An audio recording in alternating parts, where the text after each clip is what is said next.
Hello, you're listening to Hugo Talks. Now, yesterday I put up a video called All Aboard the Trump Train, and initially it was about the social media app, but mainly I was asking the question, about the numerous doctors at the Reawaken America tour, doctors such as Sherry Tenpenny and Dr. Peter McCulloch, and people like Robert F. Kennedy, Dr. Zelenko, etc., etc., why they were speaking at a pro-Trump rally when Trump is pro-jib-jab. And all of these speakers are very much anti-jab, and how this doesn't seem to make any sense. And so I said, I would do a follow-up and include your comments and talk about it some more. So here we go. First comment is this one. Whenever the people need a hero, we shall provide him, Albert Pike, Sovereign Grand Commander of the Supreme Council, Scottish Rite, Freemasons, Southern Jurisdiction, USA. So, yeah, this is a comment from Albert Pike, the famous Freemason, and obviously referencing what people call controlling the opposition. This is the same Albert Pike that prophesied back in 1871 that there would be 3 world wars in a letter to Manzini. There are disputes that this 1871 letter is genuine. There is some talk of it being hidden away in a British library somewhere. And in this letter, it is claimed that World War III will be the final endgame. It says here, and I quote from the letter, it says, "Then everywhere the citizens obliged to defend themselves against the world minority of revolutionaries will exterminate those destroyers of civilization and a multitude disillusioned with Christianity, whose deistic spirits will from that moment be without compass or direction, anxious for an ideal but without knowing where to render its adoration, will receive the true light through universal manifestation of the pure doctrine of Lucifer brought finally out in the public view." Yeah, that's what it says in his letter. I bet he was a barrel of laughs to hang about with, wasn't he? But if it's true, then he's got it right so far. I mean, we've got this Ukraine-Russia thing going on now. Is that going to be World War III? I don't know. And it, of course, leads to the idea that maybe it's all being scheduled and orchestrated. Anyway, next comment.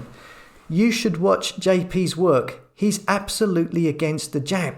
So this is referencing the Awaken with JP, who was in the thumbnail. And I'm sure that is how he comes across. I mean, like I've said, I haven't watched any of his videos recently, but that's my point. If he is against the jab, like all the doctors and the speakers at these events, then why is he pro-Trump when Trump is the opposite of that? That's what I was asking. In the replies here to this comment about JP, people saying a few years ago he did satires on conspiracy theorists and now he is one of them. Why the switch? Someone asks.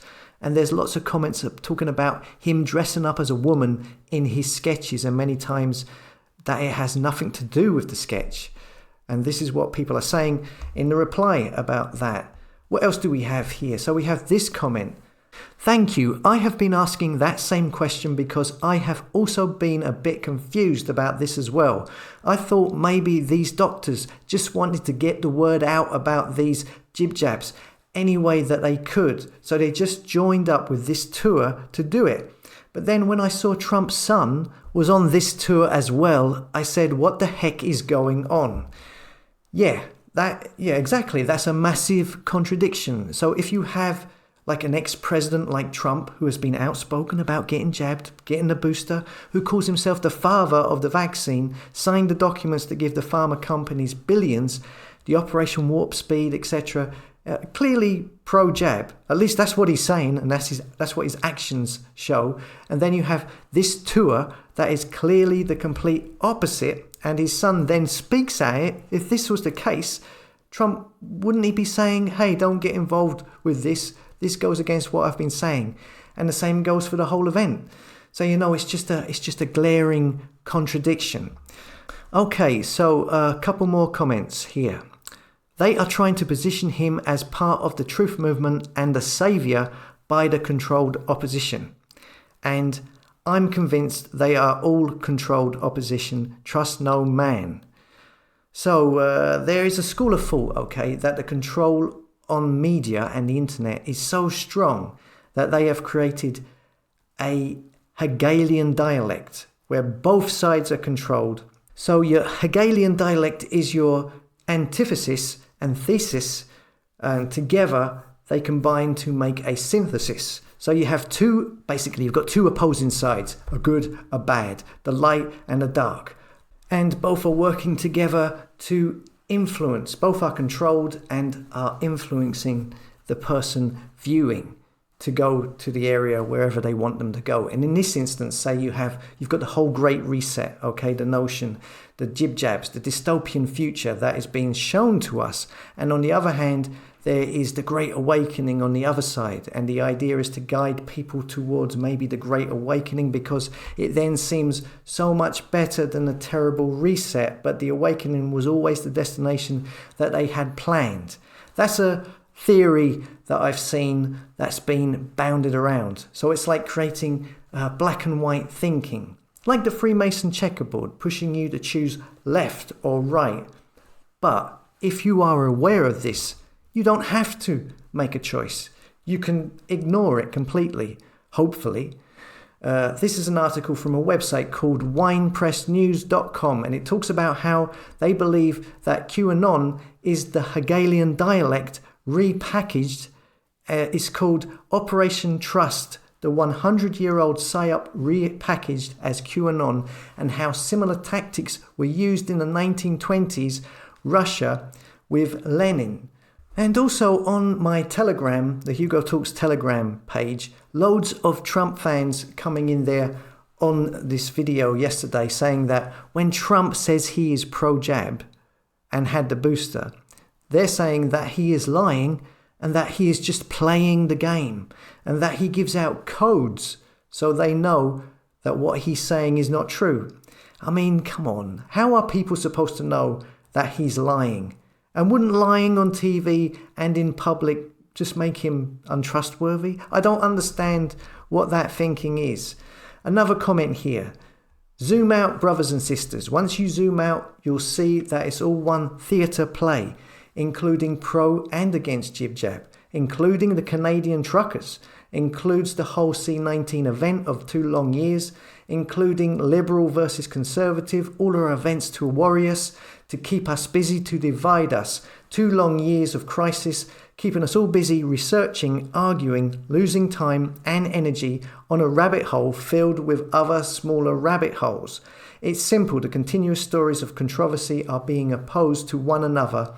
Is 2 wings of the one bird, the one agenda, total control of humanity. Okay? Now, the mention of the Canadian truckers got this comment, a lot of negative replies, but I get general gist of what he's saying. It's something that I've been thinking about recently. I mean, we all have, we all have our little bubbles of existence. We live in a bubble of our own reality where we know what is real and what is not. We know if we live with someone, we know they are there, they're over there by the kitchen table, and we can hear what they are saying, and we are aware of our own reality. We don't need no one to tell us what to think in regards to our friends, family, what's happening in our local neighborhood. We are there, we are experiencing it in real time.